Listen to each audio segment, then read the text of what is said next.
Hello කොහොමද ඔයාලට? පරිස්සමින් සතුටින් ඉන්නව නේද? ජීවිතේ පුංචි උස් පහත් වීම එක සතියක් ගෙවිලා ගියා. අද සිකුරාදා වුණත් අද පොඩි නිවාඩු දවසක්. ඉතින් නිවාඩු දවසට ගෙදර ඉන්නව තරම් ලස්සන දෙයක් තවත් කොහෙන්ද? කාලෙකට පස්සේ පේරාදෙනියට නම් ඊයේ රෑ හොඳටම වැස්සා. ඔයාලටත් වැස්සක් ආව නේද? බලන්නකො පරිසරයේ ලස්සන. උදේම මේ වගේ ලස්සන දේවල් දැක්කහම මුළු දවසම ලස්සනයි. ඉතින් එන්නකො අදත් මම චූටි රෙසිපි එකකින්ම වීඩියෝ එක පටන් ගන්නම්. ඊට කලින් පුංචි දෙයක්ත් කියන්නම්. අද මේක හදන්නේ මගේ අම්මි, වීඩියෝ කරන්නේ මම. බෝල් එකකට මේ වගේ හොඳට ඉදුණු කෙසෙල් ගෙඩි දෙකක් අරගෙන හොඳට පොඩි කරගන්න. මේ වගේ හොඳට පොඩි කරගත්තට පස්සේ ඒකට චොක්ලට් පවුඩර් මේස හැන්දයි, නටෙලා පීනට් බටර් වලින් හැන්ද ගානේ, වැනිලා ස්වල්පයක්, කුරුඳු කුඩු ටිකක්, ලුණු ටිකක් දාලා හොඳට කලවම් කරන්න. ඊට පස්සේ ඒක උඩට චොක්ලට් චිප්ස් තියෙනවා නම් චොක්ලට් චිප්ස් උත් එකතු කරගන්න පුළුවන්. ඊළඟට ඩාර්ක් චොක්ලට් තියෙනවා නම් ඩාර්ක් චොක්ලට් උත් එකතු කරගන්න. අපි මෙතෙන්දී එකතු කරන්නේ මේ Trader Joe's dark chocolate lovers chocolate bar එක. හෙල්දි ෆුඩ් වලට කැමති ඔයාලට පුළුවන් මේ වගේ ස්නැක්ස් වලට ඩාර්ක් චොක්ලට් එකතු කරගන්න. මේකේ 85% කකාවෝ අඩංගු වෙනවා. ඒක නිසා මිල්ක් චොක්ලට් වෙනුවට ඩාර්ක් චොක්ලට් එකතු කරගන්න පුළුවන් නම් ඔයගලන්ට ස්නැක් එක හෙල්දි කරගන්න පුළුවන්. ඊට පස්සේ මම අර අන්තිමේට එකතු කරේ මී පැණි එකතු කරලා oven එකට දාලා බේක් කරගන්නයි තියෙන්නේ. මේ තියෙන්නේ බේක් කරගත්තට පස්සේ. මේක බේක් කරලා එළියට අරගෙන ටිකක් වෙලා හොඳට නිවෙන්න තියලා අපි ෆ්‍රිජ් එකට දාන්න ඕන. හැබැයි ඉතින් මෙහෙම රස්නි පිටින්ම ෆ්‍රිජ් එකට දාන්න බැරි හින්දා මෙහෙම එළිය චුට්ටක් තියලා තියෙනවා. ඊට පස්සේ ඉතින් හෙල්දි ෆුඩ් එකක් හදලා දැන් මේ අන්හෙල්දි ෆුඩ් එකක් හදන්නයි යන්නේ. පොඩි ස්නැක් එකක් හදාගත්තා අම්මිටයි මටයි කන්න. ඒක හැදුවේ හැබැයි එයා ෆ්‍රයි එකේ. පොඩි පොසිටිව් පොයින්ට් එකකුත් එතන තියෙනවා.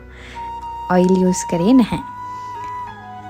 අම්මෙක්ටයි දුවෙක්ටයි එකතු වුණාම මොනවාද කතා කරන්නේ නැත්තේ. ඉතින් මගේ සතියේ ඔක්කොම ඕපදූප ටික, මට තියෙන ඔක්කොම ප්‍රශ්න ටික, එයාට තියෙන හැම දෙයක්ම ඉතින් අපි දෙන්න මේ විදිහට බෙදා ගන්නවා.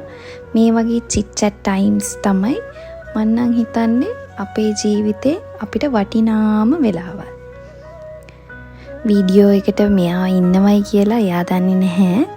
මම මේ ෆෝන් එක හොරෙන් තියලා තමයි මේ ටික වීඩියෝ කරගත්තේ. මොකද එයා එහෙම කැමති නැහැ. පුංචි කාලේ ඉඳන්ම මට මගේ ඕනම වැඩකට සපෝට් කරන හොඳ අම්මා කෙනෙක් තමයි ලැබිලා ඉන්නේ. ඉතින් මම ඒකට forever grateful. ඊට පස්සේ ඉතින් මගේ ওই පුංචි වැඩ ටිකක් කරගත්තා හිමීට. තාමත් අරක නිවෙන්න තියලා තියෙන්නේ. මම ඉතින් ඒක ඉවර වෙනකන් මගේ පොඩි වැඩ ටිකක් කරගත්තා පොත්පත්වල. ඒවත් ඉතින් තාමත් වයස වුණාට තාමත් ඉගෙන ගන්නවා. ජීවිතේ කියන්නේ මේ ඉගෙන ගැනීමක් කියලා තමයි මම නම් හිතන්නේ. අපි අවුරුදු 7-8කට කලින් ඉගෙන ගත්ත දේවල් නෙවෙයි දැන් තියෙන්නේ. ලෝකෙම අප්ඩේට් වෙනවා. ඉතින් අපේ මෙඩිකල් සයන්ස් උත් එහෙමයි. ඒවත් අප්ඩේට් වෙනවා. අපි ඉතින් fully updated හිටියේ නැත්තම් අපේ ප්‍රොෆෙෂන් එකේ අපිව ආපහු පිටිපස්සට ඇදගෙන එනවා. ඒක නිසා අපි continuous update වීමක් සිද්ධ වෙන්නම ඕනම ප්‍රොෆෙෂන් එකකදී. දැන් අපේ බනානා බ්‍රවුනි එක room temperature එකේ නිවිලා තිබ්බේ. ඊට පස්සේ මම ඒක ෆ්‍රිජ් එක ඇතුළට මෙහෙම දාලා පැය 4ක් විතර වගේ ෆ්‍රිජ් එක ඇතුලේ තිබ්බා.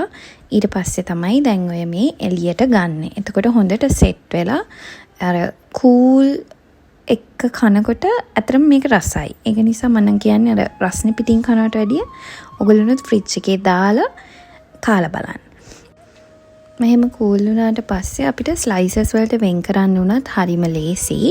හොඳට ගැලවෙනවා.